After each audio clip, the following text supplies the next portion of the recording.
Hello everybody, Mark Schaftlein with you. Schaftlein Report Thursday's edition. Broadcasting from Southern California and Northern California. Drew, happy to have you post-election. Happy Thursday to you. Hey, good to be with you. A little bit different day this week, but it's nice to not be audio only. It's good to see everybody. Yeah, 100%. I know last time you were at the Oakland airport. So welcome back, Drew. We're just going to do a quick post-mortem, then we're going to move on to current events. The outcome was not what we expected, okay? But the question we're going to ask ourselves today is, how big will the Republican majority be, since officially yesterday, the decision desk, all the media outlets, AP, etc., they all called the 218th seat for the Republicans. We've still got some open races. Some of them are up not too far from you, Northern California. Drew, how does this thing end up playing out? And give me your sort of 60-second analysis, because you and I have both been dissecting these results. We don't want to bore our audience with, but give me your thoughts in about a minute. What happened and where we go from here with these other races?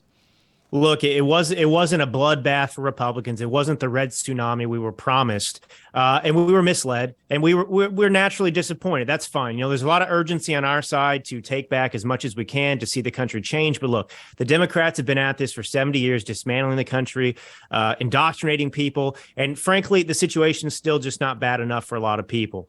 But at the end of the day, we made more ground. I'd much rather be a Republican than a Democrat right now. We got 4 congressional seats flipped in New York, even though Zeldin didn't win. Florida is bright red. And here's the takeaway.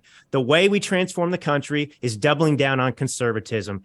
Florida did not go bright red. It's not off the table just because a bunch of conservatives moved there during the pandemic. That's not why. Miami-Dade County went massively in the other direction for Republicans. And the reason is, DeSantis, under his leadership, those citizens in Florida got to finally experience the benefits of conservatism, of policy, and they don't want to go back. And the problem with the Republican Party is we talk and talk, but we never implement. So we need to double down and show the starkest contrast we can to the Democrat alternative. Yeah, I couldn't agree with you more. And again, one thing that, and I don't know if I've said this on my show, but I'm going to reemphasize it, then we'll get to today's news.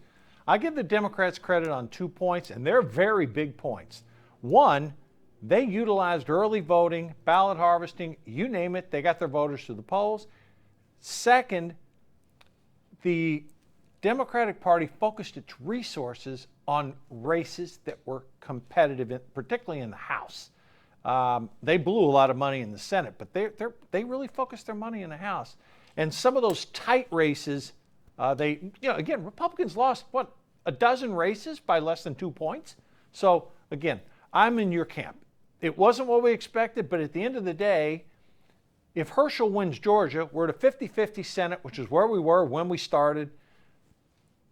Before the election, it was 215, 210 Democrats in the House. Now it's likely going to be 221, 222, a decent pickup for Republicans. So how do you see those open races, Drew? Some of them are in Northern California, not far from you.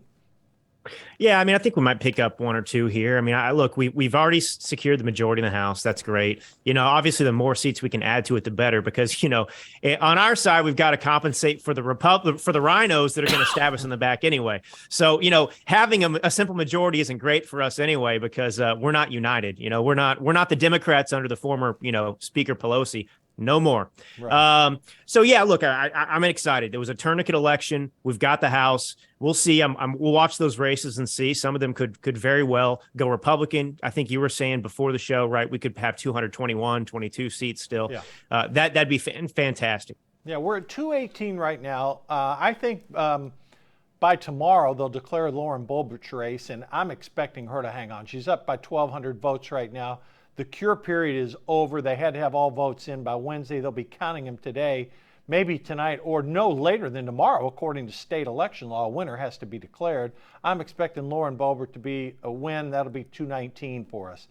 We have 3 races in Northern California.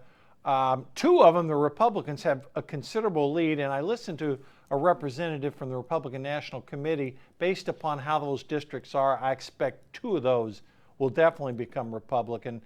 That will get us to 221. There's a third race that the Republicans leading by a razor-thin margin. That race could go either way. So my expectation by the time all the votes are counted, Drew, we'll be at 221. The Democrats will be at 214, a 7-vote advantage. If we ink out that last one, then it's going to be 222 to 213. Again, that's 9-vote spread. That's more than the Democrats had, because in the last Congress, it was 220 Democrats, 215 Republicans. So, there's where we're going to be, and I'm hopeful, optimistic that 221, 222, that to me would that'd be a great number for us. Yeah. It's funny. The Democrats don't like to talk about how thin their majority was before the midterms. They want to spin this like, oh, Republicans barely got a majority, in the House. Yeah, I know. But hey, listen, I heard it characterized like this. If you went into a game expecting to win by 3 or 4 touchdowns, I heard this on Buck Sexton's show. Buck and Clay were talking about this earlier today. And the game goes into overtime, which we're in overtime right now, and you still end up winning, okay, you still won. So they're going to have the ability to have subpoena power. They'll head all the committees, set the agenda, the spending bills. And Drew, the thing I like, none of the crazy Democratic spending bills are going to see the light of day. None of the crazy policies are going to see the light of day. And that's something we can take solace in, that we did end up in that situation. All right, Pelosi made her announcement today. She's going to stay in the House but give up her leadership. And now the Democrats, word is getting out that Hakeem Jeffries is going to be the new majority leader. Is Steny Hoyer and Jim Clyburn just going to step aside too now that the Pelosi's gone? What's happening with the Democrats here? Well, look, this highlights, again, they've kept this a secret for a long time in the Democratic Party. They're not quite as united and without their own problems as they would like the Republicans to believe. They're out there trying to cause trouble for us, obviously, trying to get Mitch McConnell and the rhinos to continue taking the knives out on us. And that's going to continue. But look, think back to this long saga, right? The Pelosi saga. I mean, there was a period of time just a couple of years ago, right? 2018-ish, and on, where there was discussion about whether she should step aside herself and let someone young come in there. And that didn't happen. She actually went back on her promise because she seemed to suggest that she was ready and willing to give that position up to someone with a little less plastic surgery. And she didn't do it. And now we have this issue. Look, I am no fan of Nancy Pelosi. I mean, as a human being, she's as miserable and terrible as they come. OK, but in terms of a leader, she's brilliant. In terms of holding that party together, I mean, I wish we had a Nancy Pelosi on our side. I really do. And she's been in these positions in leadership for about 2 decades, I believe. 20 years. And yep. And so, they've been very comfortable, with her. And so now they're going to have a lot of problems. We're going to lift up the hood and we're going to see just how messed up that Democrat engine really is. And it couldn't come at a better time for us. Yeah, I concur with you. I mean, it is going to be interesting to see. I mean, what does Steny Hoyer do? What does Jim Clyburn do? They're both over the age of 80. I mean, Pelosi's 82. Okay.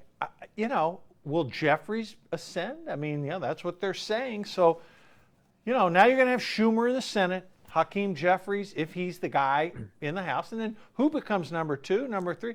I think the engine analysis, that's really good. That's really good. And it is going to be interesting to see how it plays itself out. So the good news is this. She's going to stay in the House. That doesn't surprise me.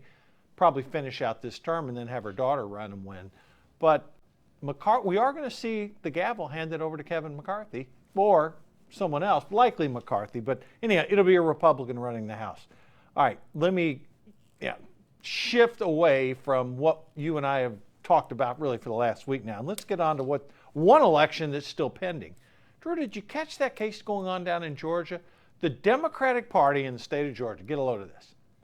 They're suing the state because a state law that was codified in 2016 with the support of Stacey Abrams, the Democrats, and the Republicans, that on the voting dates, election law, etched in stone, they say, well, it's not fair that we can't vote the Saturday after Thanksgiving.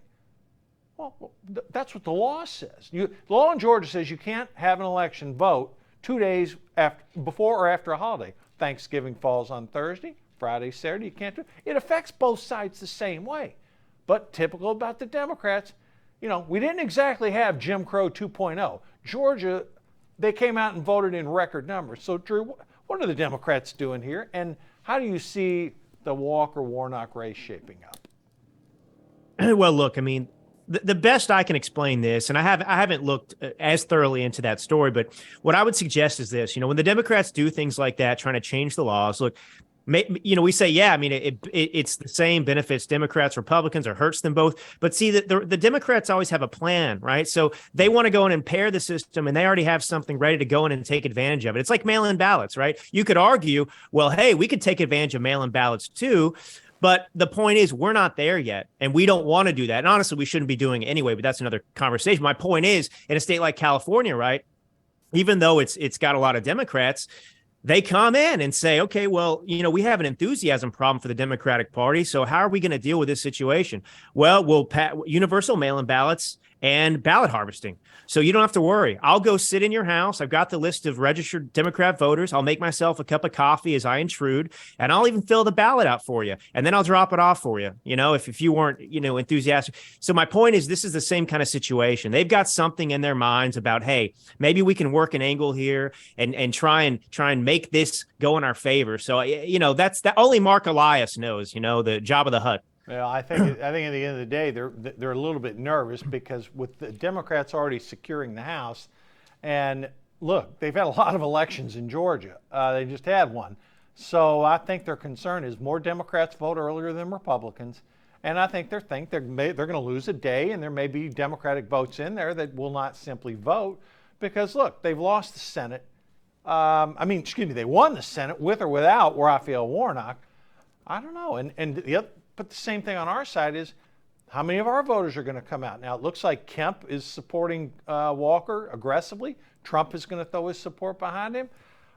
It's a question of turnout. Does their side come to turnout or does our side? Because contrary to typical past history, in Georgia, the last two runoffs were won by Democrats. So, we'll see. We got to work. Well, what would be great, Mark, is if the virtue signaling libertarians who throw away their votes in every single election everywhere they can possibly vote would actually show up and do something that would be important and contribute to the country. I got to say, I'm sorry. Actually, I don't care if I offend you. I am so sick of the libertarians in this country. It's amazing to me, Mark. Ideologically, they're about the same as conservatives. Yep. Small government, unobtrusive, stay out of our lives, freedom, states' rights, etc. But, they're so holy. They just can't stand the reality of a two-party system that they have to throw away their votes to libertarians, which, by the way, if they hadn't done that already, we'd already have this Senate race settled, and I guarantee you Warnock would have lost. I'm just tired of this. So, hey, if you're a libertarian out there, why don't you do your country a favor? Why, now that you can't vote for a libertarian candidate, why don't you do us all a favor? Because the Democratic Party is the antithesis of what you believe in. Right. So you might as well come along, join the ride. I don't love all the Republicans either, and do the right thing pragmatically for the country. It's a little late in the game to be sitting here just throwing it away. Well, I'm gonna echo that point, and I'm gonna go back in the 2020 election. Both Republicans won. I mean, they had the highest votes on election night, and the Libertarian candidate in both those races cost it to be below 50, and then the runoff, we lost them both. So, yeah, you're spot on. Had the Libertarian vote gone to Herschel Walker, he'd be the senator right now, but it didn't, and I agree with you. The Libertarians end up getting Democrats when their views are more aligned to Republicans, which is why I scratch my head and I go, how do people vote against their own interest? They did it in Georgia. They did it in Pennsylvania. I don't know. It's bewildering to me. Okay, at the top of the ticket. Okay, Trump made his big announcement. Drew, I don't think he's scaring anybody off. I mean, Mike Pompeo basically came out and said, we don't need someone who's claiming victimhood. I'm seeing news stories out there already. Asa Hutchinson, former Arkansas governor, considering running. Nikki Haley, no surprise there. I knew she'd throw her hat into the ring. I fully expect Mike Pence will end up running. I think Haley, Hutchinson maybe, Pence, Pompeo, again, I'm not going to mention Ron DeSantis because he's got a job right now. He's actually running, the most successful red state arguably in the country right now. So will he get in? Maybe yes, maybe no. We'll see. But I don't sense that Trump is going to scare anybody off. And with that speech he gave the other night on the announcement, I don't want to call it a snoozer, but, it was not Trumpian. And maybe he did that by design. What are your thoughts? Well, yeah, he did it on purpose. I mean, he kind of just toned things down to present. I think it was actually smart. I mean, when he went off the teleprompter, he was in Trumpian form, but he even admitted he was reserved. He said, okay, I'm not going to use fake news out here. I want to do that. You guys don't want to hear that. I understand. So I think he's showing that he has the ability and the political instinct still to change to meet the occasion going into 2024, to try and show the American voters, what he is and what he can be, and to kind of appeal finally to these people who've been indoctrinated to believe all these things that frankly aren't true about Trump. Right. But you look, I went into that actually being relatively on the fence about him. And actually after watching that speech, my gut told me, hey, he's the guy still. He's the guy still. And that doesn't mean I mean, things can change quick, as we know, right? There's a lot of time between 2024, but 2 months ago, after they raided Mar-a-Lago, if he'd announced his candidacy that day, I guarantee the whole country, but all these people that are kind of on the fence because of his attacks on DeSantis, they would have been right behind him. So things change. Yeah, no question about it. But what's not changing is he's upside down on independents, 30%. And if he were the nominee and the election were held today, we'd get blown out. So, but it's not today. It's in 2 years, and we're going to go through a whole primary season. And look, he has a right to run like anybody else. It's my opinion we need someone other than Donald Trump at the top of the ticket. But we'll go through the primary system. We'll see if someone emerges. You got to beat him with something. Someone's going to have to step up, whether it's DeSantis, Haley, Pence, Pompeo, whoever, but someone's going to have to beat him. I mean, you don't get a chance to win if you can't beat Trump. So we'll see. But I think we're going to have a full field, and I think things will be different. If he moves forward as he appears to be, my only advice to him would be put your professionalism hat on, just like you did, down in Mar-a-Lago, and stop this childish naming other. That's yesterday's act. That's not going to work now. We have to think. Okay, what are the issues? We already know we got our base. Okay, how are we going to get those crossover voters? Because Drew, as you and I have talked, 44 states. I can say this here today. I know how 44 states are going to vote. I know the swing states are Pennsylvania, Michigan, Wisconsin, Arizona, Nevada, and Georgia. I don't know how those 6 states are going to turn out. Maybe throw North Carolina in for a 7th one. The other 43 states, is there a doubt in your mind who's going to win the other 43 states? We could have a 40-minute debate about that. A healthy debate, Yes, because I've been talking to a lot of Republicans out here about the same thing. Look, It's tough. yeah. I don't know. I don't trust a lot of polls after what happened in the midterms. Right. But secondarily, it's hard to fathom that, given the direction of the country, and you could apply this to the midterms too. How could how could the Democrats win any race anywhere? But that's where we are. I think that it's going to be very, very hard to take the quote unquote MAGA movement, which is not Trump, it's all of us, right? I tried to explain this to people too. The left misunderstands what MAGA is. And it's Reaganism, it's the Tea Party. The point is, it's tens of millions of Americans who have always been here, and every now and then a leader comes along that can kind of attract all of our invested, energy. Okay, yep. And so the movement will go on whether Trump's there or not. It's just a matter of are you going to try and rebuild? I mean, here's the thing I would say too. I think it's interesting, and it is important that we have a robust primary still. But Trump has actually 2 years now where he can build on his coalition because of this announcement. And, he does need to appeal. But I think that we play into defeating him some as well. because we act kind of ashamed of Trump a lot of times. And my thing is, if you look at what the left has, Joe Biden, why are we doing this to ourselves? Trump's done a lot of good. And for me, I'm I just want to win, right? I'm going to pick the horse that I think can win.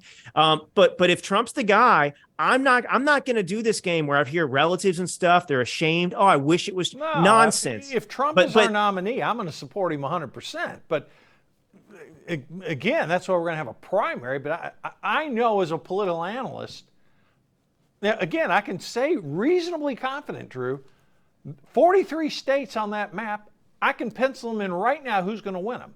So I'm not trying to be anything other than, I'm going to borrow your words, I just want to win. And I know, like I know my own name, to win, there's 7 states that are going to come into play. I mean, sitting here today, do you think there's any chance at all, let me go through the big states with you, that New York will vote red in 2024? No. But of all one I'm going to mention, that one, based upon how Lee Zeldin performed, maybe. Any chance California's going to go red? That's a 0. That's a 0. That's exactly right. Okay, now let me go on the other thing, 2 big states. Any chance Florida's going to go blue? No. Any chance Texas is going to go blue? No. So I'm looking at this. Okay, now then we could start sprinkling in the other states. My point is Wyoming going to go blue? No. Okay, is New Mexico going to go red? No. Well, we don't even have a single Republican in the Northeast in Congress.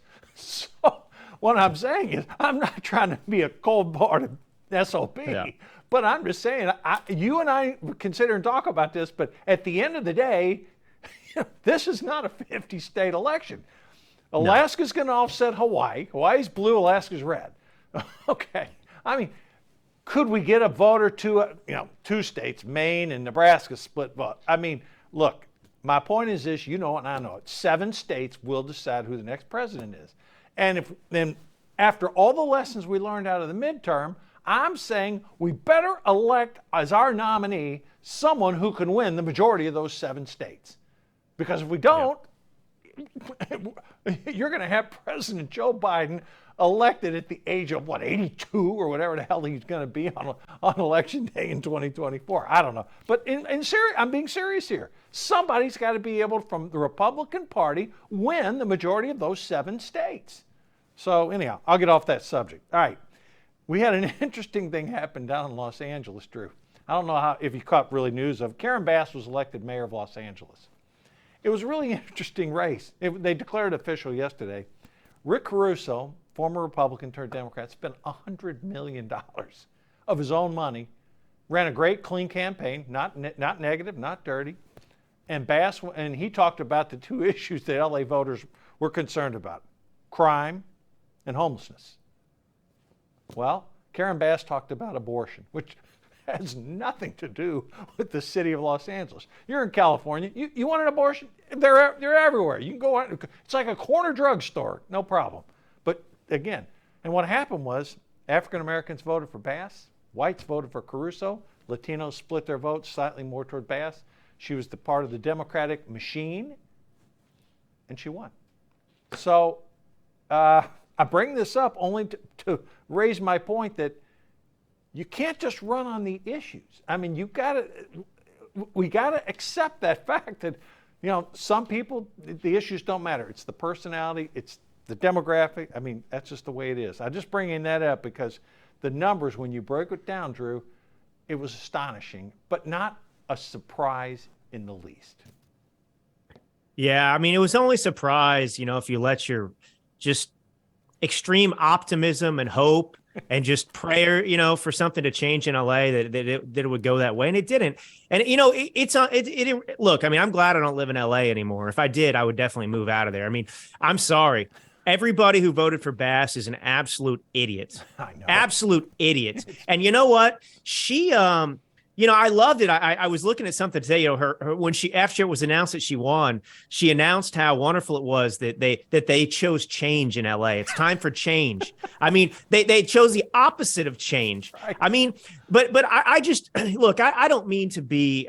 No, you do mean to be. I'm the same. I just don't know what to say about these people except to call them idiots. I mean, we have such an ignorance problem in America. And to your point, and you made a good point, and it's absurd. You can't run on the issues in America. I mean, how absurd is that? You know, Reagan's whole point was run on the issues, define the issues. You can't run on the issues today. You know, you got to sit here, and it's just, I can't believe it. I mean, Bass had nothing going for her. Zero. Except she was an unattractive woman, which today scores you points if you're a Democrat, you know? It absolutely does. I mean, she literally, her main issue was abortion, which it's a non-issue in California, folks. Yes. And Caruso was that saying, okay, I'm going to fix the homeless problem by building this, we're going to take care of crime. And now, after Bass was officially declared the winner, she goes, we're going to need to focus on crime and homelessness. I'm like, you can't make this stuff up. And yet, when she entered the race, and I saw Caruso enter the race, he outspent her 20-1. I mean, he spent $100 million on an LA mayor's race. Now, Caruso's a billionaire, he could do it, but it just shows you, I mean, when you're in these deep blue areas, Drew, and you're not far from San Francisco, anyhow, I won't get into it. All right, let's get on to some issues. We're going to stop elections. We got about 10 minutes left. All right. Title 42 is going away. A federal judge in D.C., of course, said no more 42. The Biden administration is not going to appeal it. Drew, explain what that's going to mean for our southern border, because at 200,000 people a month coming through, it's bad enough. This is going to make it worse. Yeah, I mean, yes, it will. But, I have a little bit different take on it. I think this is a good thing for us, actually, and I'll tell you why. Okay. In 2021, Biden was out there acting like, he wanted to Title 42 remained in place. Okay, is my point. And they acted like having that in place, they were doing something about the border, right? They weren't. How many millions? 5.5 million, 6 million? Under Biden, 4.25 million people have come across since he was inaugurated. Yeah. So that was a cover for them, They got to sit there and pretend like they were doing something. I think that they can't lean on that as an excuse anymore. He renewed Title 42 is my point. Why did he renew Title 42? He wasn't really stopping illegal immigrants, but it was sending a message to people in Axios, people who read these left-wing, propaganda outfits that made it seem like the people that, even on the left, the Democrats, like those in LA, those morons, that, like they looked at that and they said, oh, look, that's right. Joe Biden, he's actually caring about the border a little bit. That's right. He's protecting us by renewing Title 42. I don't know what it is. It's a 4 and a 2, 42. I don't know. But anyway, nonetheless, that means to me, he's protecting our southern border. So now this judge is saying, sorry, you got to lift it. Right. No more pandemic, whatever else. Right. So what's he going to lean on now? That's a great point. And I hadn't thought of that, but that's why you're on the show. You're right. Now we're going to see more than 200,000 people coming across. It's going to get worse. Abbott's going to continue. He's shipping them up to Philadelphia now. The state of Texas, Abbott's emboldened. He just won again. I mean, they're going to keep shipping them out. Lindsey Graham, Lindsey, sometimes he runs his mouth, but this time I agree with 100%. He goes, there will be no immigration deal until the border is secure. Drew, we've heard this before. At the end of the day, until that border is secure, and you and I know it's not going to be secure over the next 2 years, with McCarthy running the House, likely in Republican, does that mean immigration reform is dead for the next 2 years? I would like to believe that, but we know how these exact same Republicans telling us this have behaved in the past. And to me, this is the issue with the Republican Party. Not painting a clear distinction. If I don't want to be in Congress, I don't want to be in the Senate, I don't want to do what I'm doing from the outside. But if I were in there and I was Lindsey Graham, I wouldn't say no immigration deal unless we secure the border. I would just say, we're going to have legal debate about legal immigration, and there will be no illegal immigration. We're going to stop that completely. It's not, to me, this is the same kind of Mitch McConnell talk. Like, oh, yeah, we got a compromise for you. If you guys start to shore that border up, amnesty's just around the corner. Yeah, we would love to give you 6 million Democrat voters. Yeah. We can't wait to hand you victory. Right. No, we've been through that all the way. We learned our lesson under Ronald Reagan. Thank God they haven't done anything like that again. again, I don't see anything happening in the next 2 years, but you never know. When we're a week out of the election, Schumer's already teeing it up. Hopefully we don't do anything on that. They codified same-sex marriage, or about to, in the Senate. To me, it's a non-issue. Even some Democrats at some of these left-wing places, you reference the Axios of the world, they're going, we didn't get anything out of this. Everything they're codifying is already in law, so all they're doing is literally putting lipstick on the pig. I mean, but the media say, oh, yeah, and I've already seen it. Well, 12 Republicans, they crossed the line. They didn't do anything. Not one thing was changed in this law that's not available in damn near every state, because the Supreme Court already decided this years ago. Yeah. All they're doing is trying to create a campaign issue. Now, look, I would have voted against it, and they would have used that to destroy me, and I'm so sick of this crap anyway. This is the thing about the right. I'm so mad when we bring up the marriage issue, because no Republican was opposed to them going to the hospital, having civil unions. I lived in California in 2008, and, the proposition we voted for, Proposition 8, overwhelmingly, right? We voted against gay marriage. And the problem, and even Barack Obama back then, he was still, before that, same point of view as me. It's like, look, marriage by definition is between a man and a woman. So you're assaulting the definition. How about you guys have a civil union? You get the same thing, but you're not calling it marriage, because it's a different thing. And they were not content with that. And so then they flipped the issue. They took, this was an issue that Republicans could have used to their advantage. The entire country was in support of supporting the traditional definition of marriage. And then the Democrats got in there and they changed their tune. They saw an opportunity and they said, you guys are bigots, even though I just yesterday said I was against gay marriage, but today I'm for it. You guys are bigots. And we never explained what the issue was. That you just made my point about, in many cases, the issues don't matter, unfortunately. Yeah, to me, it's a non-event. I'm with you on that. I just bring it up because, again, it's in the news. There's a vote. The people on the right, the Breitbarts of the world are vilifying these 12 senators. I'm saying, okay, make your point, get on. Let's sweep that away. It's over. That's done. Let's move on to stuff that really counts. So I don't trust these people, McCarthy and the others, to do what's necessary over the next 2 years, because all that's going to be happening is a PR game. Okay. The Democrats are going to try and propose legislation in the House that is absurd. They're going to call it whatever it want, Fix America Forever bill, whatever they want to call it. And they're going to try and build up a campaign that's just going to continue to sow doubt in people's minds about Republicans' ability to do anything. And Republicans, I don't think they're capable. I don't want to say this because we need to be optimistic, but they need to be strategic and they need to go after the Democrats, set them up. This is just chess right now. We're playing chess for the next 2 years. Yep. Yeah, no, there's a lot of truth to that. All right, a couple more points, and I'm going to get some final thoughts from you. That horrific murder in Idaho, where those 4 college students killed. No suspect, no weapon. There's probably a danger in the community. I saw the police chief go on the news last night. Boy, what a tough situation up there. We pray for those 4 students, and we hope that this killer gets apprehended. That horrific story. And then, Drew, a lot of younger people are getting a lesson right now on this FTX bankruptcy. The attorney who's going to oversee the company right now, oversaw part of the Enron piece.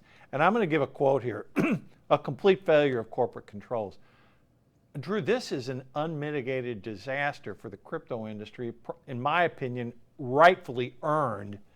But this guy who ran the Enron thing said that this could be worse. Over 1 million accounts, there's billions of dollars missing.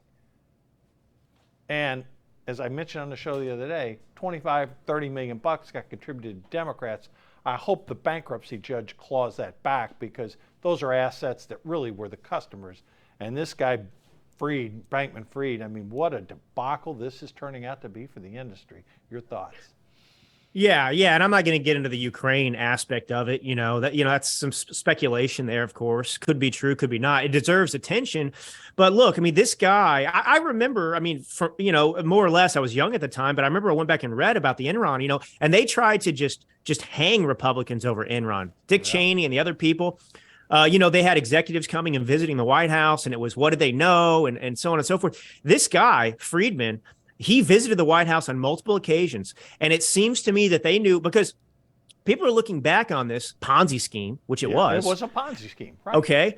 And they're saying, how did anyone miss this? It's so obvious what was going on. I mean, this shouldn't have, I mean, somebody on Reddit could have figured this out, and so the point is, what did the Democrats know? I mean, when he was meeting with people in the financial world in the White House and shaking hands and doing deals, they seem to have turned a blind eye to this activity. And why did they do it? Because they used him to bankroll the 2022 midterms. Yeah. And it is absolutely astounding. And this is another thing, you LA Democrats who voted for Bass, and you other people out there who, I'm so sorry, you're destroying our country though, and you're making me mad. You guys fall for this. You guys are such suckers. It's like BLM. Give me all your money. I'm going to go buy a bunch of all the money on $1 million houses for myself. This guy claimed he was supporting some kind of new concept of, I don't know, like right. rich altruism. I need to be rich so I can give to causes. That's the point of making money, is so I can do so much. And the guy's got his $40 million, penthouse on sale in the Bahamas right now. I mean, I'm so tired of this. It was a complete fraud, a complete Ponzi scheme. I can get into it, but I won't bore our audience with it. But basically, they created coins, they levered them up. It was all a fraud. And boy, in my opinion, and this will come out, Drew, this is going to be way, way worse. This is Enron on steroids. And it's interesting to see how even Democrats are calling for this guy to be brought before Congress. They're going to haul his ass before Congress. I think he'll get charged. I think eventually he'll get convicted and he'll go to jail. And a lot of people are going to lose a lot of money, and it's not going to shock me if the contagion spreads. All right, look, got a couple minutes left. All right, we talked about the election. We talked about the issues, Trump, what we do. All right, where do we go? You got about a minute, Drew. Where do we go from here now that all the dust is going to settle and we're heading into holidays, and then we have a new Congress January 3rd? So the first piece of advice, which is very pertinent, the most important thing that we all need to do, is not get our talking points from the left, not get our worldview from CNN or MSNBC or Chuck Schumer. Okay, that's the first thing. They're engaged in some kind of what am I trying to say? Mental warfare, against us, to rip our party to shreds. What we need to focus on. We still need to focus on taking back the Republican Party. Over the next 2 years, what we're going to see is Mitch McConnell shaking hands with Chuck Schumer and so on and so forth. It's the same thing that happened under Reagan, right? You've got these people that believe there should be no natural place for you and I, the conservative, in the Republican Party. That's the war, okay? We need to use our gut, our intellect. We need to make our own decisions about things and not just listen to the media who's trying to pick our candidate for us. Right. We don't need, I think I heard Gorka say, the Murdochs shouldn't, be picking our candidates for us. That's true. We just need to remain rational. We need to be focused on victory. That's it. Get the emotion out of the way. If it looks like Trump can do the job, okay. Support him. Right. Yeah. Listen, I'm gonna agree with most of what you said there. I think we need to be focused. Two things.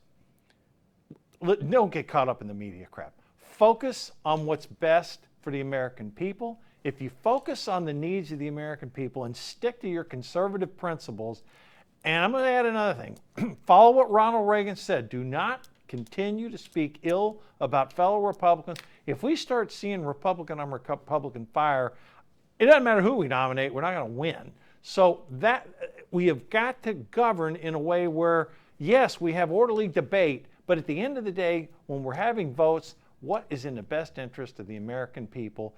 And I think if we stick to our conservative principles and think about what's best for the people, and always, always be looking, how is this going to play in 2024? Because we cannot, under any circumstances, have 4 more years of Democrats and Joe Biden in that White House in 2024. Drew, with that, I'm going to wish you a happy Thanksgiving coming up next week. And thank you again for all your commentary pre-election today. I mean, it's always a pleasure having you on. And I look forward to chatting with you after the holidays. Thanks, Mark. Great to be with you again. Okay, folks, that's it for today. We'll be back on Monday. Again, we'll cut through the propaganda. We'll tell it to you straight. And I know it's pre-holiday, but everybody get prepared. I hope everybody has a great Thanksgiving next week. We'll see you on Monday. Have a good weekend. Bye.